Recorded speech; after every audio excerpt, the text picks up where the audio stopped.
Sure, I guess. This might be a short show tonight. Maybe.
Welcome back to Thursday Thoughts, the Federal Way Black Collective's weekly live streaming show.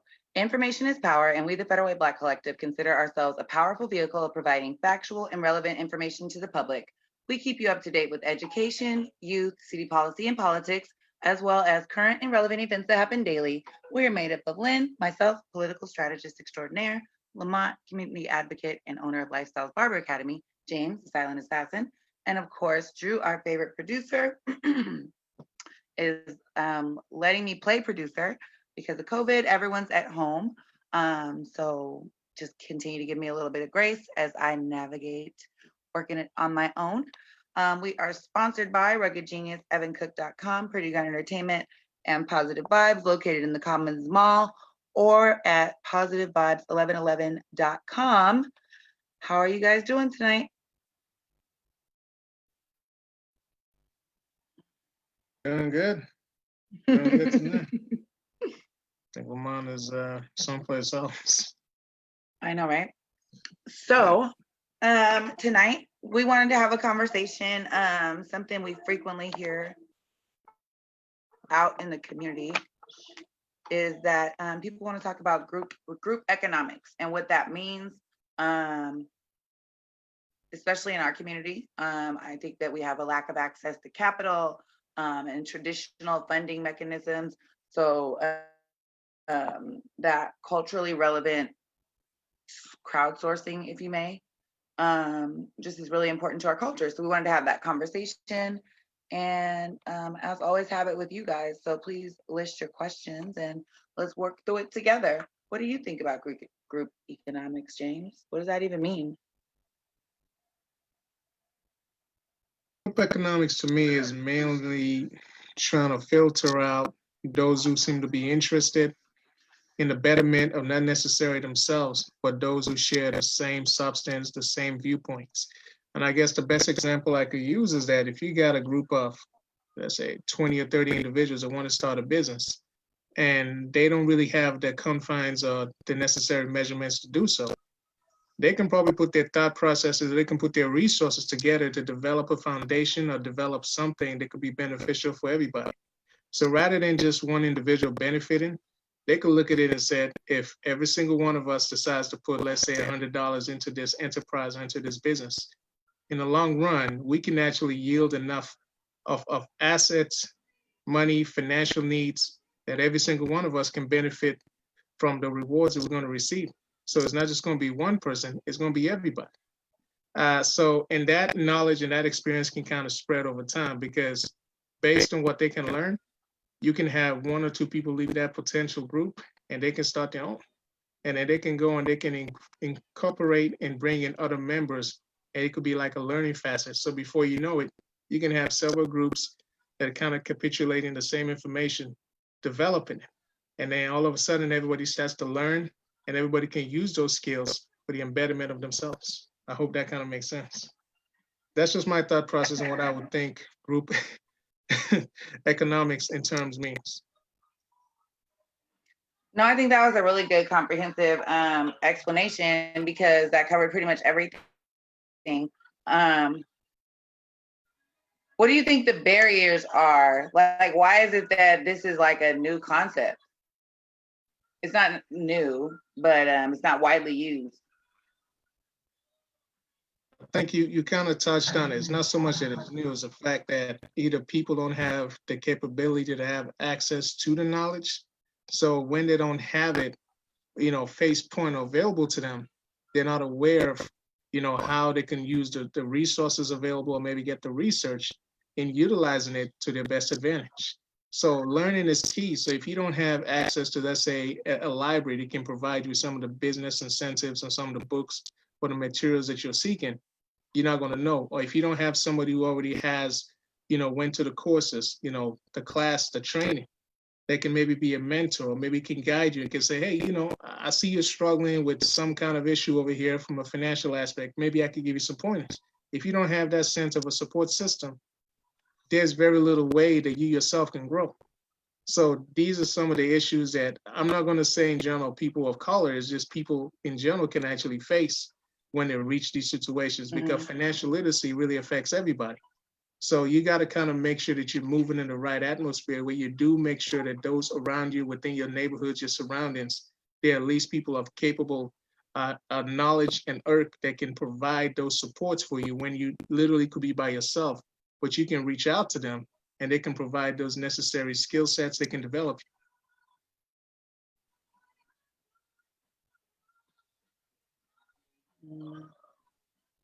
You think you want to mute or something? Hmm? So what is the best way to start something like this? Is it just like you and your crew, you and your circle, or do you like go reach out to a like the small business association? Like what's the way people start these type of things? I would say that people can start it in different ways. Having your own group is ideal, but at the same time, you also want to reach out to organizations that maybe have already been established and can provide you with the knowledge to kind of build up on that. I guess, let's say if you have the knowledge, it might be only 5 or 6 months worth. I'm looking at, you just decide that one day you want to build this car, or maybe you want to create something that you feel could, like an app that could revolutionize majority of the population out there, but you don't have the actual resources.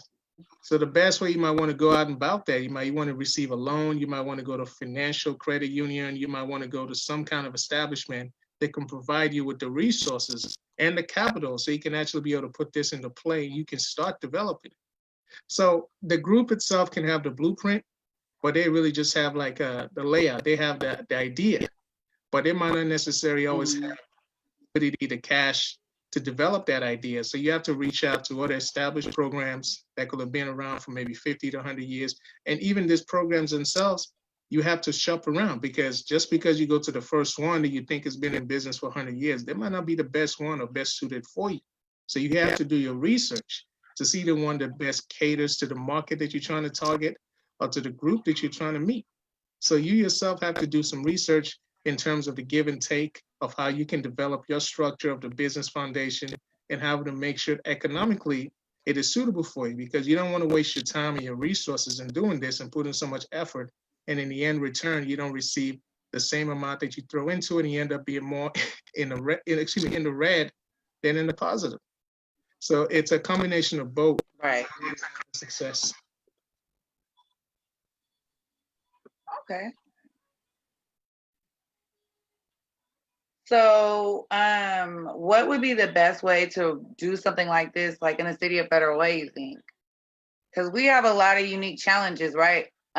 We know a lot of business owners, that are members of the collective, and they have mentioned struggles with like the permitting process, struggles with renting commercial spaces. Do you think that a group economic model would eliminate some of those barriers?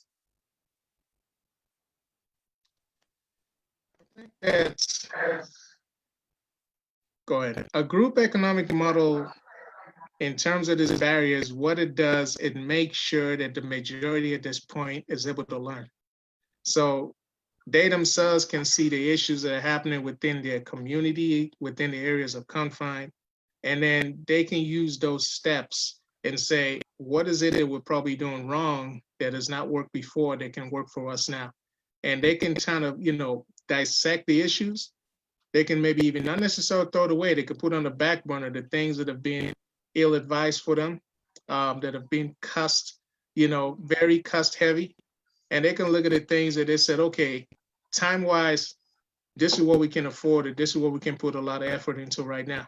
So the group economic, they'll try to find the best way based on what capital they sometimes can have in making sure that it's successful. Now, when you have more resources or you have more people that can share those assets, or they can actually build you more in terms of the financial acclamation, then sure, you can actually provide as much as you can to everybody. But I'm sure within group economics, it's always going to be some people that might have those resources or have the support, but not everybody can benefit. So you just have to start somewhere first and then see how that actually ends up having some kind of success.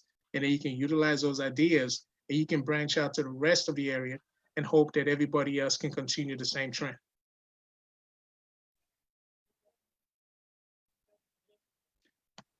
How do you keep people accountable with this?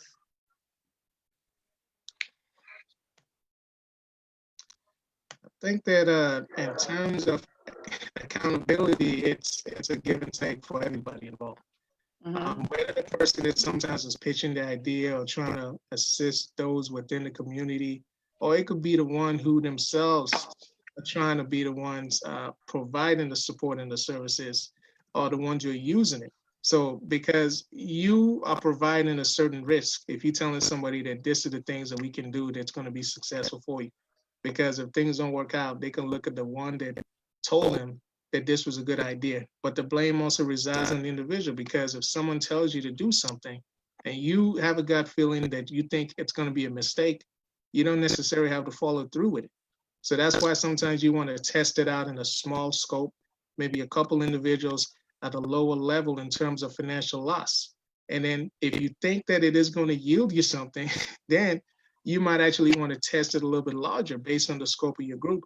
But if you think that it's a risk, because we kind of live in a society where most people want to get rich quick, the notion is, if I see one or two people can do this, I'm sure that all of us can do it if we put more. If somebody decided to put $100 in and they were able to yield in $1,000 in return, that's a huge return on investment. We can probably do the same thing. We could yield like a couple $1 million. So people will try to balance it in that sense, but sometimes they don't know how well it can work for them, because things work differently. There's certain cycles that go into it. So I think that the best approach in terms of this is everybody can learn differently, but having to own this in of holding accountability is doing it at a smaller level.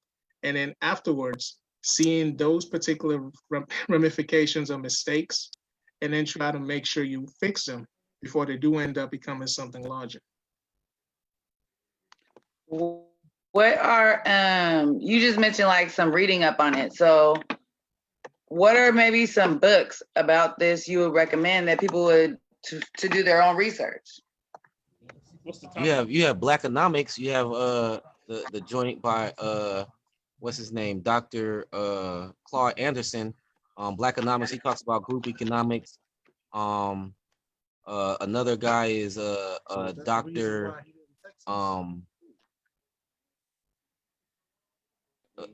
Dr. What's his name? Fraser. Fraser. Man.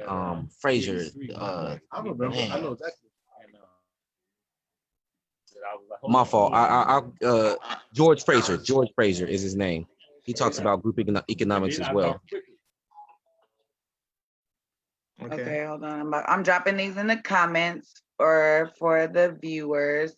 So I just Dr. Boyce Watkins. Dr. Boyce Watkins also talks about group economics for Black people in particular.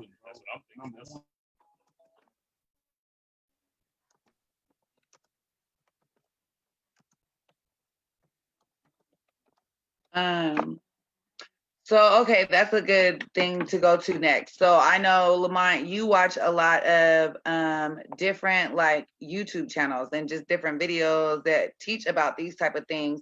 If you're trying to educate yourself before you hop in to this type of scenario with any type of organization, or maybe you just know some people doing it locally, but you want to educate yourself, what are some like YouTubers you would suggest?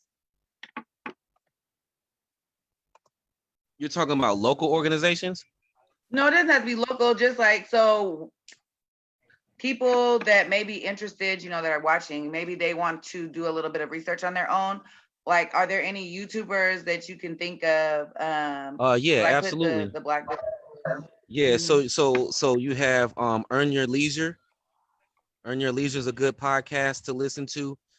They always have entrepreneurs on there that mostly Black entrepreneurs, I'm not gonna lie, but they're a very good podcast to listen to. They have a various topics. Again, Dr. Boyce Watkins, he's always, if you can, and this is no, I'm not trying to hate on him or nothing, but if you can separate the money talk and the everyday gossip stuff, he has some really good YouTube. Robert Kiyosaki is, I'm gonna be honest with you, he's one of my favorite.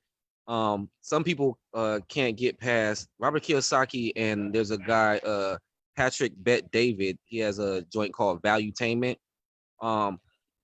And those are, to me, those are platforms that challenge, that are gonna challenge your like Dr. Boyce Watkins is more just more about black empowerment, economic empowerment. Mm-hmm. When you go to Robert Kiyosaki and when you go to Patrick Bet David, they're coming from a minority standpoint, but not necessarily a Black standpoint. And so some of their topics might not be, or even some of their lingo or how they talk might not.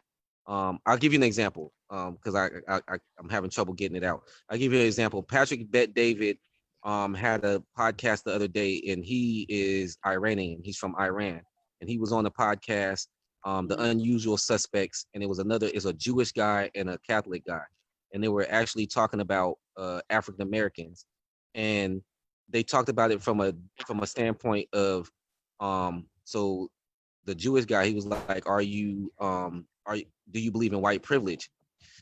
And so they talked about white privilege from their standpoint of what they saw. So he was like, I grew up poor. So could I have gotten,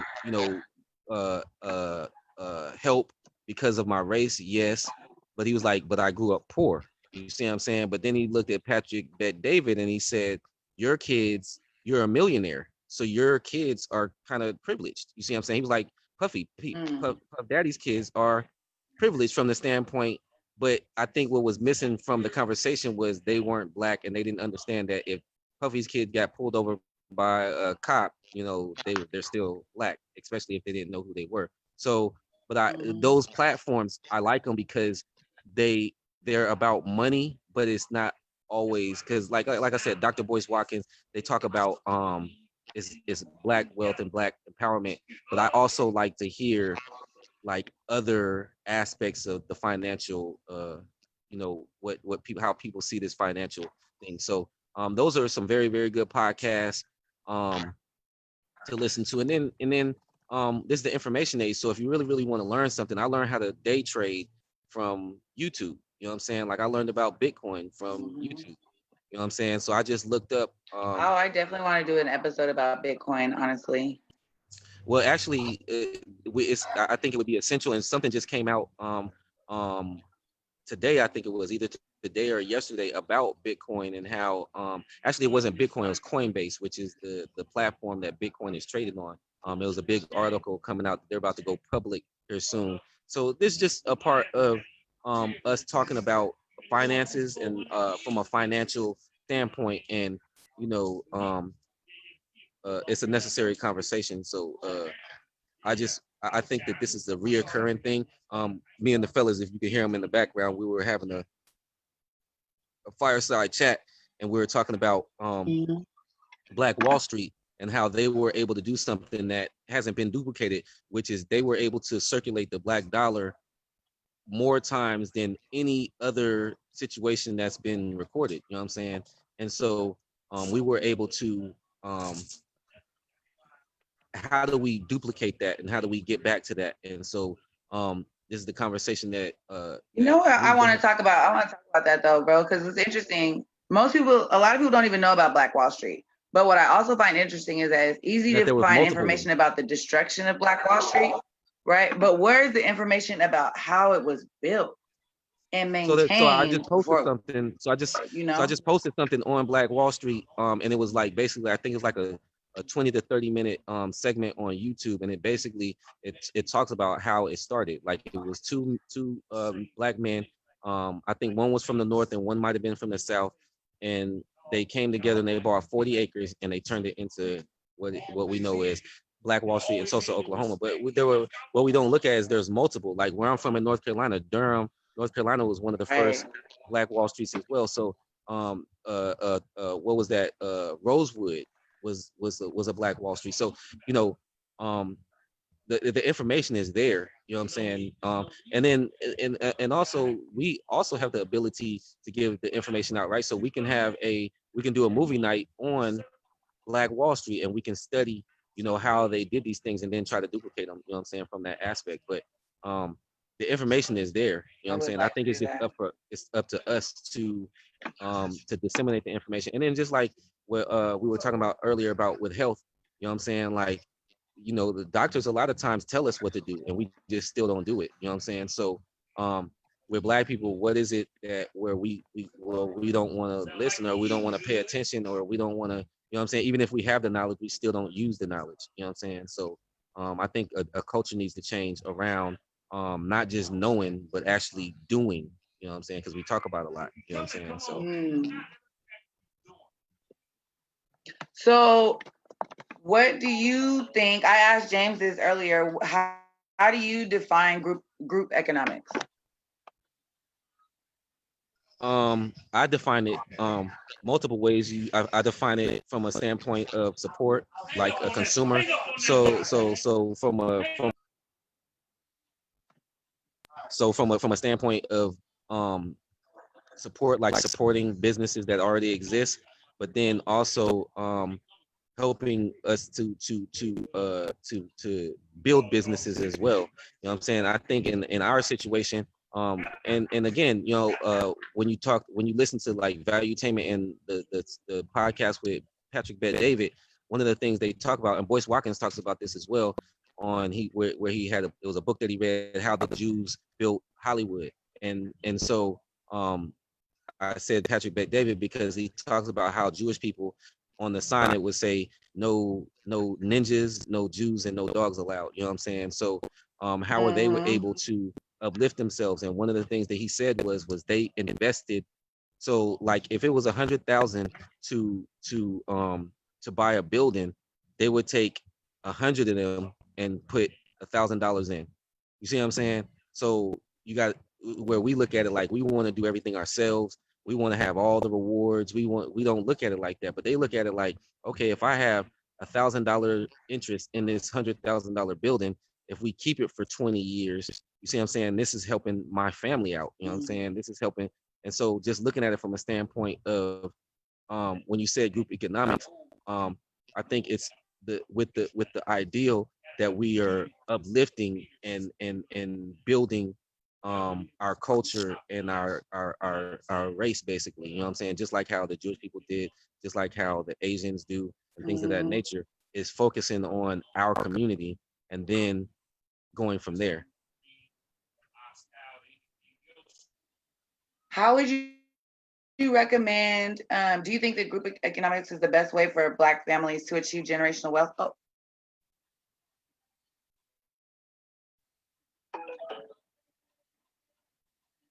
Oh, okay. I couldn't tell. Say that again. I said, do you think that group economics is the best way for Black families to achieve generational wealth? I think it's one of them. Life insurance is another. You know what I'm saying? Not starting over from scratch. You know what I'm saying? Like, when you die, leaving something to your kids. You know what I'm saying? That's one way. You know what I'm saying? Group economics, I think, is more a way of how we sustain. You know what I'm saying? Like, if you look at like the Asian community, they can do business with each other. They have enough businesses.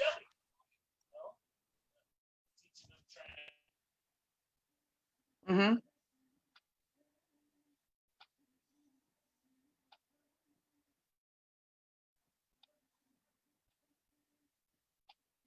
I don't know what happened. He froze. I think he So I'm froze. going to take an audience question. Or audience comment. Knowing the value of self and community before collectively negotiating to not be undercut in a globalized economy, a group genetic data, group personal data. Sai, what do you mean by that when you say I understood the first sentence, but the group genetic and group personal data, what does that mean? Evan Thomas got $1,000. Evan, I heard you be moving and shaking in that other group, so you probably gonna be working over here with us, and we'll be building it together. Gratefully so.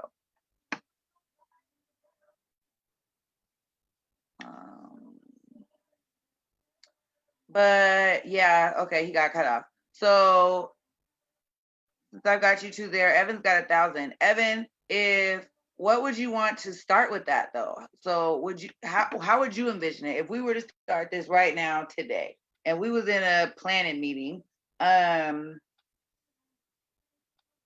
What would you want to see with that?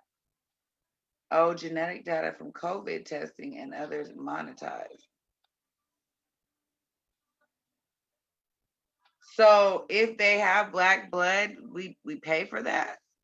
That sounds. Hold on. Let me see. I don't think I can do it from my computer. Oh man. Hold on a second. I need to hear more about this side. That sounds so interesting. So, I want you to explain it to me, to the group actually.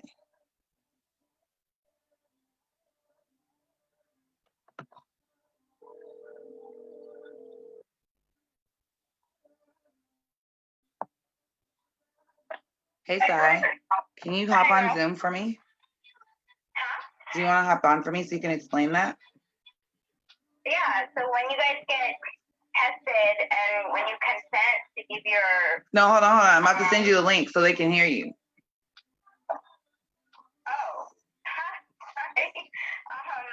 When you go get tested in the healthcare system, and people are consenting to have their blood or genetic sequencing or other things included in research studies, they don't understand that when we use those sequences that we're building multi-billion-dollar algorithms and treatments for it. And so people access these public services and funding structures without understanding how their information, whether it's on Facebook, their group community health information, or the genetic sequencing from their blood is being monetized.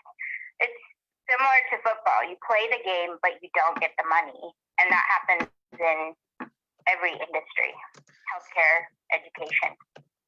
But basically what you're saying is not even creating a business. Basically you're saying we should just monetize these things that are already being stolen from us.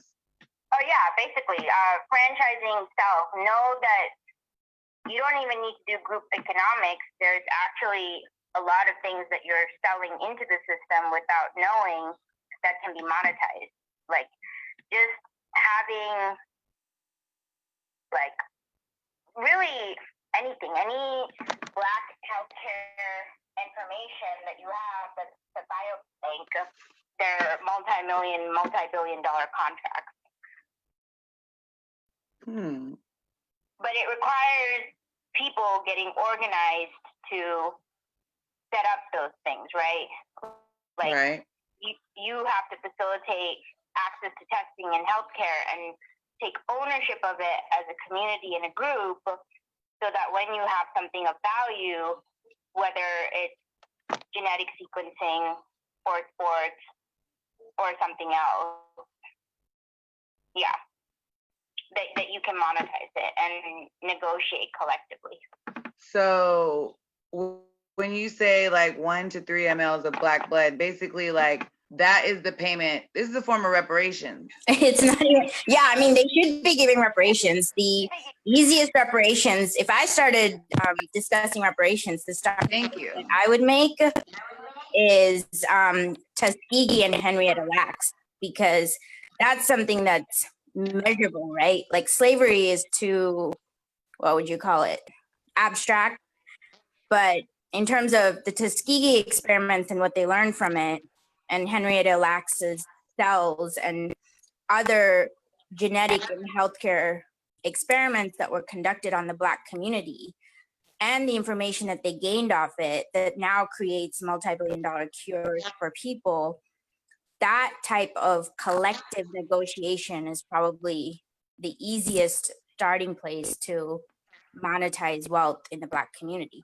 But if you're going to sit at the table and have those kind of discussions, first you have to collectively understand what is it that the world got by taking Henrietta Lacks's cancer cells and using it as the cell line that supports all cancer research globally. I think we talk about Black Wall Street so much that people don't realize Black Wall Street is ancient history, and it was a drop of the wealth that medical experiments on the Black community, other types of commodification on the Black community within the last 50 years have made more money and benefit. Like, I don't think people understand the framework of most, if not all, cancer therapeutics is premised on research done on cells stolen from a Black woman's body.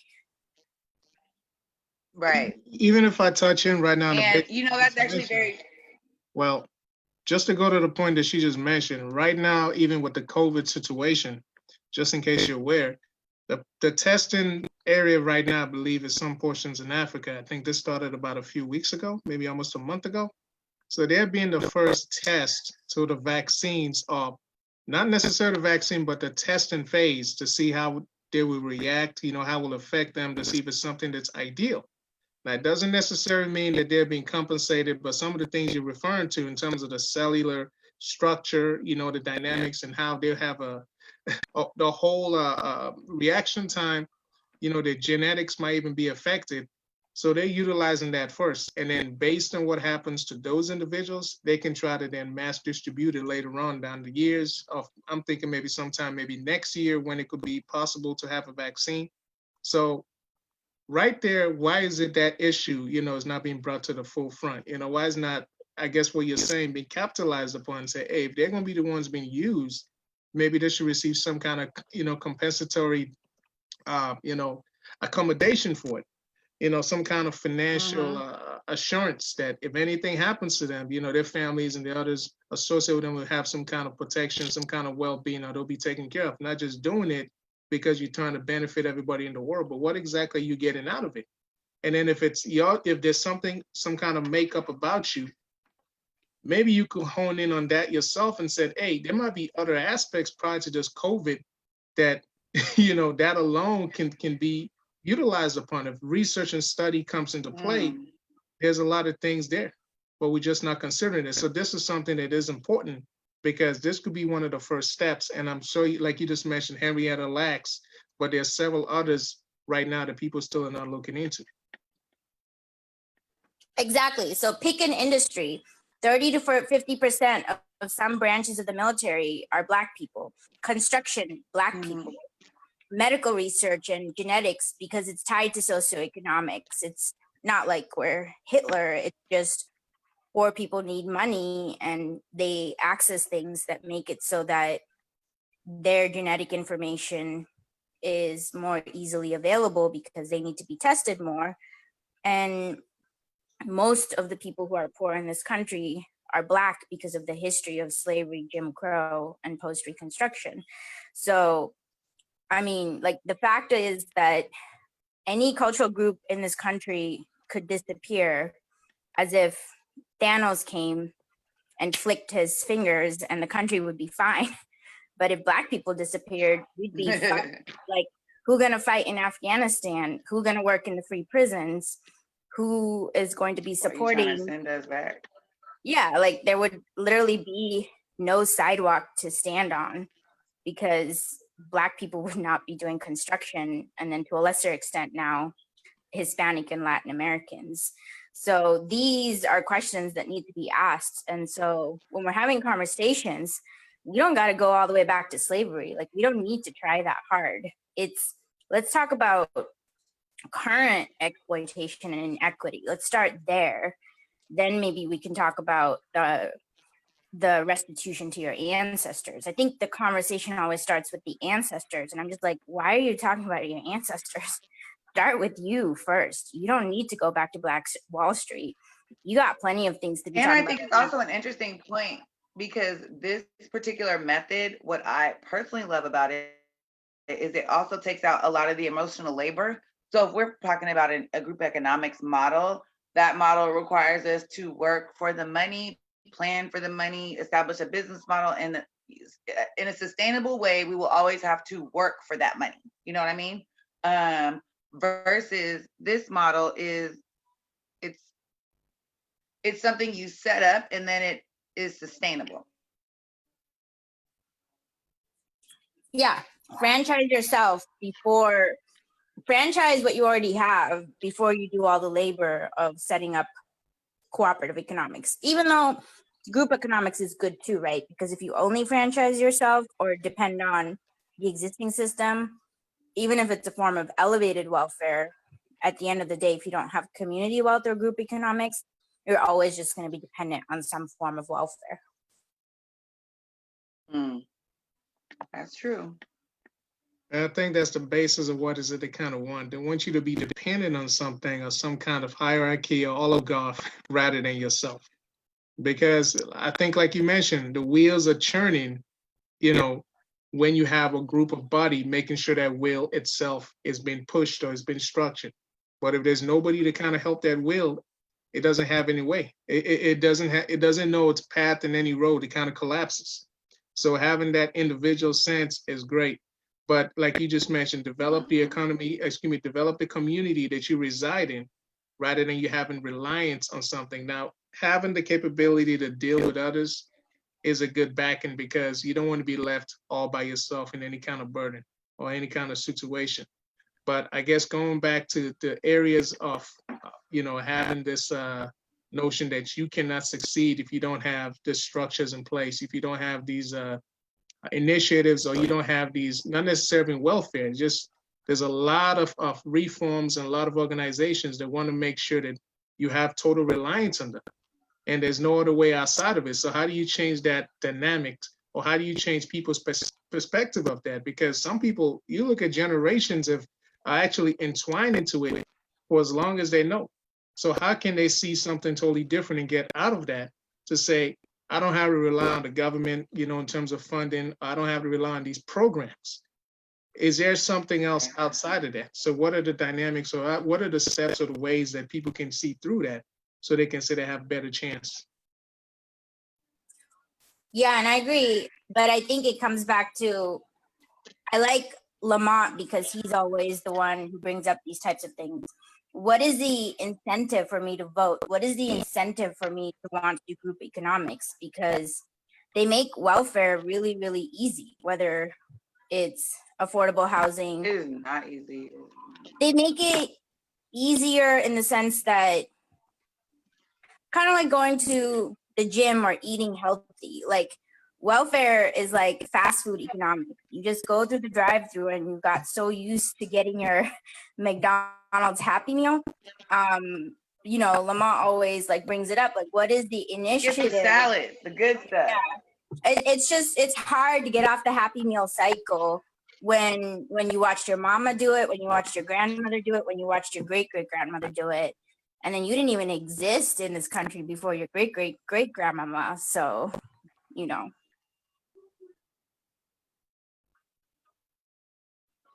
That's very true. So I'm some of the comments are referencing the fact that recently the People's Policy Project has released information about the wealth gap and the fact that if you close the wealth gap for the bottom 90% of all Black and white people, the Black wealth would rise from 140,000 to 311,000, and the overall racial wealth gap would thus decline from 760K to about 690K, 22.5% fall.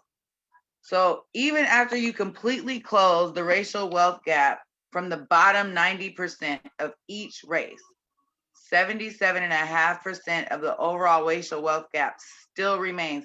That is mind blowing. Well, because that's the framework. They've had a head start. Sorry, I didn't want to cut you off. They've had a head start. So it's like you've had a race going for so long. It's like you're running a marathon. Remember, this is really what it is. So somebody who's already taken that lead, they got like 2 miles ahead of you. You know, even if you try to close that gap, if you're reaching towards that finish line, you've exerted now so much energy to get that far. Why for them, they were just striding. So by the time you get to the 24th or the 25th mile, you can probably just collapse. You never even make it. But for them, it's at ease. They are just able to walk right through. Or even if you see them at a distance, they could still be 3 to 4 miles ahead of you. You close the gap because you push so much towards it. But now, at that very last moment, you run out of it. You just can't keep up. But a marathon, though, is not so much the beginning, it's always the end. So right now, we can still say it's a marathon we're running because we don't know how this is going to end. But in this situation, you can say it's a step. It can be considered a step in the right direction if it ends up actually being enacted and becomes feasible.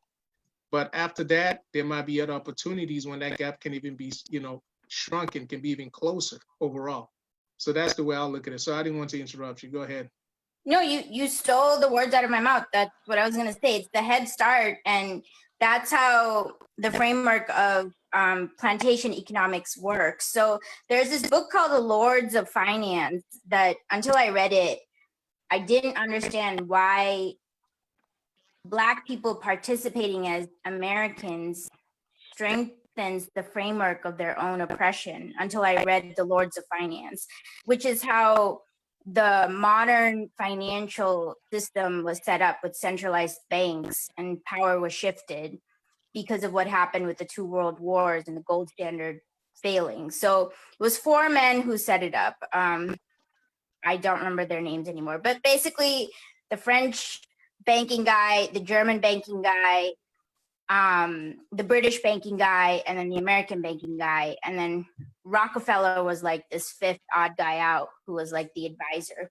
So those 4 white men, after the Second World War, they set up the entirety of our financial system that we now use.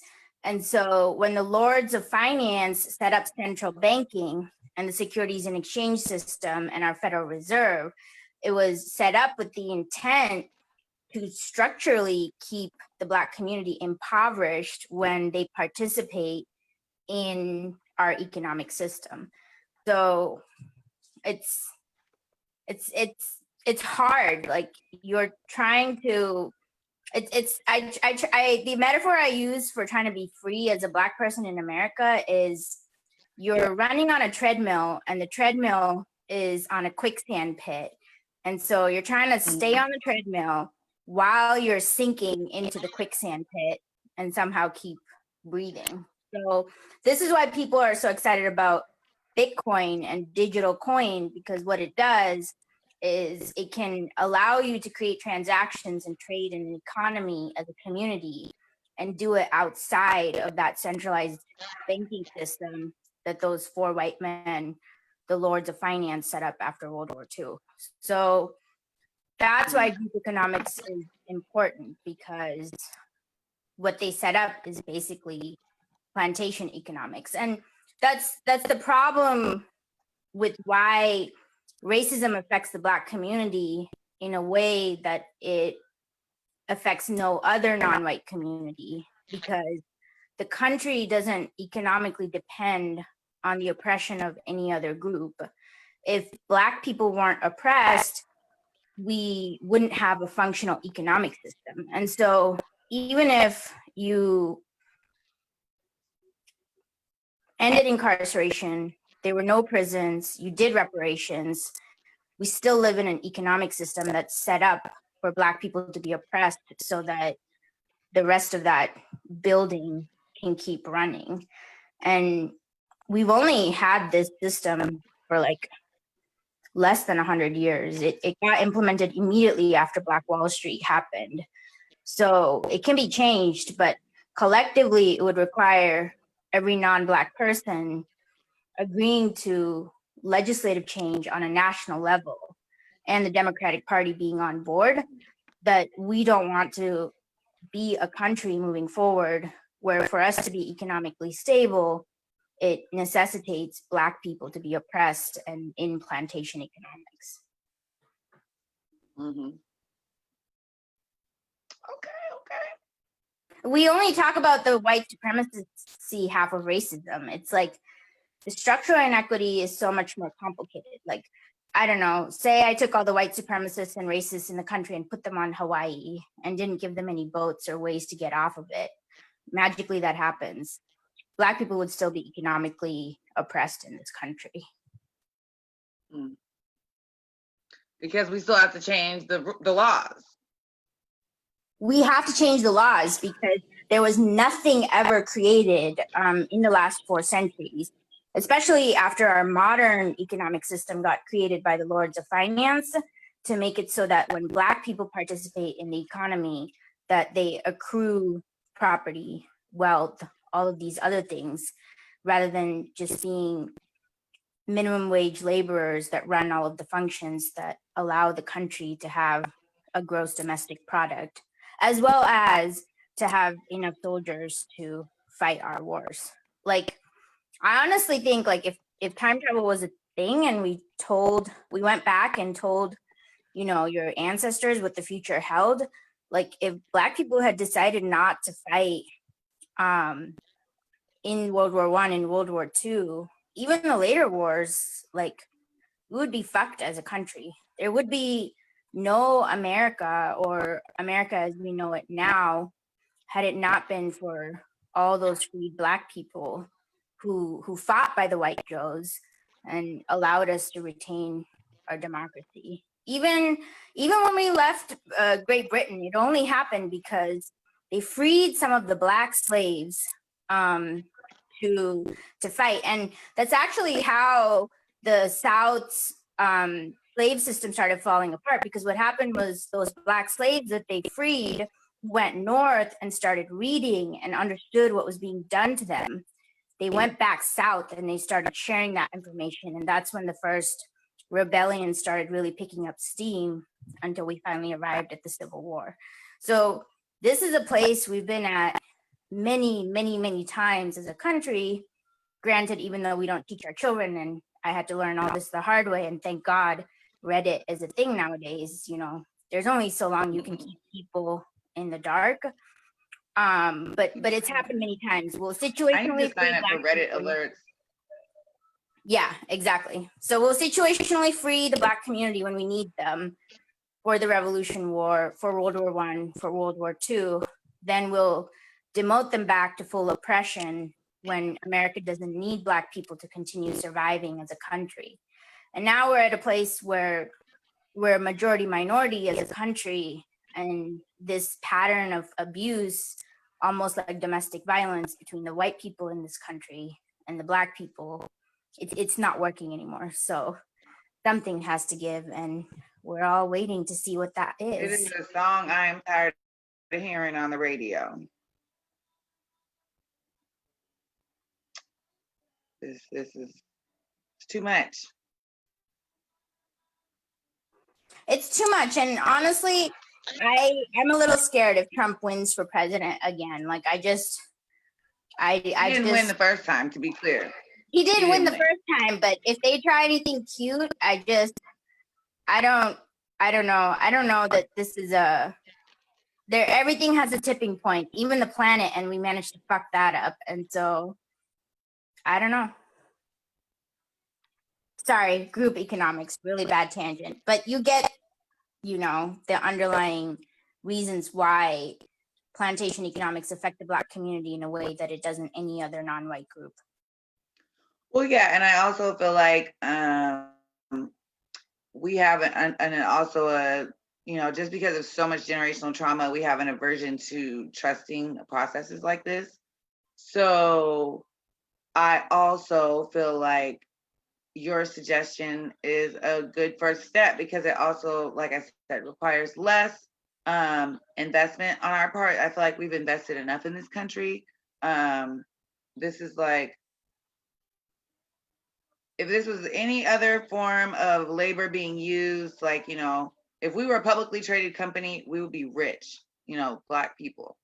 But that's not how we're treated. We're used as a commodity and as consumers, but we don't see a return on our investment because of our lack of control of any industry. And that's why that was a unique point. So that's why I was like, no, you got to come on and unpack that for me. I know we started a little late tonight, but I appreciate you guys' patience. I want to go over like a couple of quick updates. Next week for Thursday Thoughts, we are going to do a really cool episode with Senator Claire Wilson, and the NAACP LGBTQ chair Deontay is going to join us to talk about Senate Bill 5395, otherwise known as the Sex Ed Bill. I see all over my timeline, and that's exactly how I posted it the other day. So many people say, like, we don't understand this. We have questions. There's no place to ask questions. So we are just going to give you that platform access to Senator Wilson to ask her your questions. Please feel free to email questions in advance if you want, or message them to us on our Facebook page. Our email is fwblackcollective@gmail.com. Let's see, next couple of weeks, ballots are dropping like next week, right? So first of all, drop that ballot early, return it early in Washington State. No, really super easy. Drop it in the mail, drop it in a ballot box. If you are going to drop it in the ballot box or in the mail, make sure that you're going to do it like 2 days before, at least, before, what do you call it? So it can be postmarked appropriately. And we are going to be hosting some candidate forums. South King County General Election Forum will be July 22nd in partnership with Fuse, CIRC, Faith Action Network, and various other organizations. It's our 3rd year participating, and we're really excited. It will be virtual, so everyone can safely social distance and still have a chance to meet all the candidates. Also, just to give more time for that and a separate platform, we will be doing the 30th state races, so position 1 and 2, on the 22nd, on the 20th and 27th, we will be doing a candidate interview. So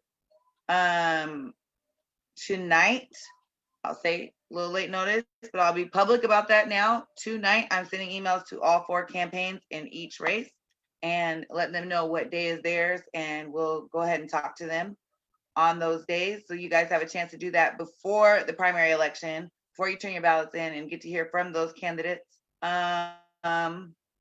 August 22nd through the 23rd and 24th, in partnership with Multi-Service Center, we will be doing a community healing event as well as their yearly backpack drive. It'll be a drive up, grab and go scenario. We'll be keeping it social distancing.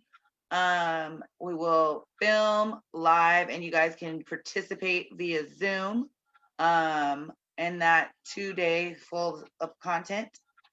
Let's see, what else? I think that's all I can say for now, but we are working. I'm really excited. So stay tuned. Grab and Go Friday still going. Come see us tomorrow at the shop. There's a flyer on our page somewhere, or I'll share it again. And that's also in partnership with the Multi-Service Center and various other community partners. Gosh, our announcements are getting long, y'all. Anyways, that took 5 minutes. And that was just off the top of my head, not even off a list. Today we had our first board retreat, so we'll be releasing details regarding that coming up. I guess I can say this now. I'll wait on that. That's all I'm going to release tonight. But anyways, we have so much that we're working on. Our website will be live soon, and you'll get to see updates. Shout out to Whitney. She is our newest active volunteer. She attends all the subcommittee meetings, and they will be going live on our website, and we'll share those posts on Facebook. So you get our version of the meeting minutes, in a friendlier tone, because Whitney's a community member. She's not thinking about it like a city official. So I'm excited to have you guys' input on that. And if you guys have any questions about like the group economics thing, Sai unpacked a whole hell of a lot. I'm sure that we'll have to do another episode about this. So feel free to email us, message us, any questions. There is a ton of links in here. So before that, definitely take a look through there.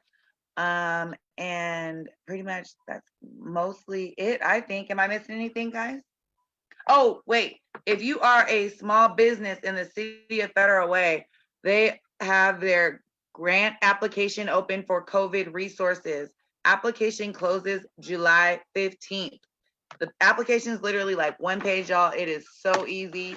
If you have questions about what that looks like, they have an email that you can email them directly and get assistance. Or you can reach out to us and we'll connect you with some of our community partners. And yes, Evan, thank you for saying that. Shout out to the Black Collective Men's Group. It is a secret group. So if you want to be added, go ahead and send Evan Cook a message and he will add you to that group. If you would like to join our women's group, go ahead and just add yourself to the Federal Way Black Collective Mommies. It's not a mama's group, but just needed a name. So anyways, guys, thank you guys so much for joining us, and have a good night. Bye.